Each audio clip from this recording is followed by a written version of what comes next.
નમસ્કાર દર્શક મિત્રો, આપ જોઈ રહ્યા છો the Times of Mahisagar news. ભાજપના ચૂંટણી પ્રચારમાં ભાજપમાં ભરતી મેળો શરૂ। રાધનપુરમાં કોંગ્રેસના ગઢમાં મોટું ગાબડું। કોંગ્રેસના વર્ષો જૂના કાર્યકર્તાઓએ કેસરીઓ ધારણ કર્યો। રાધનપુર કોંગ્રેસના પૂર્વ પ્રમુખ નવીનભાઈ પટેલ કોંગ્રેસથી છેડો ફાડી ભાજપમાં જોડાયા બાદ કોંગ્રેસના કાર્યકર્તા પણ ભાજપમાં જોડાયા। રાધનપુર તાલુકા કોંગ્રેસ પક્ષના માજી તાલુકા પ્રમુખ અને પૂર્વ વિરોધ પક્ષ નેતા સોનાજી ઠાકોર, મહેમદાવાદ ગામના આદમભાઈ રાવમા, સાદિકભાઈ સહિતના કોંગ્રેસના કાર્યકર્તાઓએ કેસરીઓ ધારણ કર્યો અને મહેમદાવાદ ગામે ભરતસિંહ ડાભીના પ્રવાસના કાર્યક્રમમાં દરમિયાન કોંગ્રેસના કાર્યકર્તાઓએ કેસરીઓ ધારણ કર્યો। લોકસભાના ભાજપના ઉમેદવાર ભરતસિંહ ડાભીને આપ્યું સમર્થન।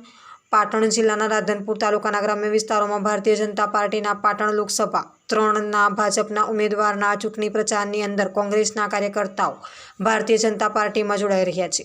આજ રોજ રાધનપુર તાલુકાના અલગ અલગ ગામના પ્રવાસની અંદર લોકસભાના ભાજપના ઉમેદવાર ભરતસિંહ ડાભી અને રાધનપુર વિધાનસભાના ધારાસભ્ય લવિંગજી સોલંકી અને પાટણ જિલ્લા ભાજપ પ્રમુખ દશરથજી ઠાકોર અને ડોક્ટર ગોવિંદજી ઠાકોર અને ભારતીય જનતા પાર્ટીના સંગઠનના હોદ્દેદારો ચૂંટણી પ્રવાસમાં જોડાયા હતા।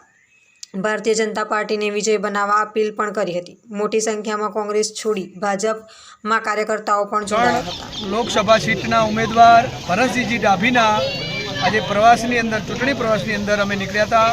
એમાં મહેમદાવાદ ગામમાંથી સરપંચશ્રી, પૂર્વ તાલુકા પંચાયતના સદસ્યશ્રી અને એમની સાથે ઘણા લોકો આજે ભારતીય જનતા પાર્ટીમાં જોડાયેલા છે, જે ઘણા ટાઈમે કોંગ્રેસમાં કામ કર્યું હતું પણ એ વિકાસ કર્યો છે જે ભારતીય જનતા પાર્ટીમાં નરેન્દ્રભાઈ મોદી અને ગુજરાતની અંદર ભૂપેન્દ્રભાઈ પટેલની સરકારે જે વિકાસ કર્યો છે એને પ્રભાવિત થઈને એ આજે ભારતીય જનતા પાર્ટીનો કેસરીઓ ધારણ કર્યો છે। આપના વિસ્તારના પડે પણના સમાચાર જોવા માટે અમારી channel the Times of Mahisagar ન્યૂઝને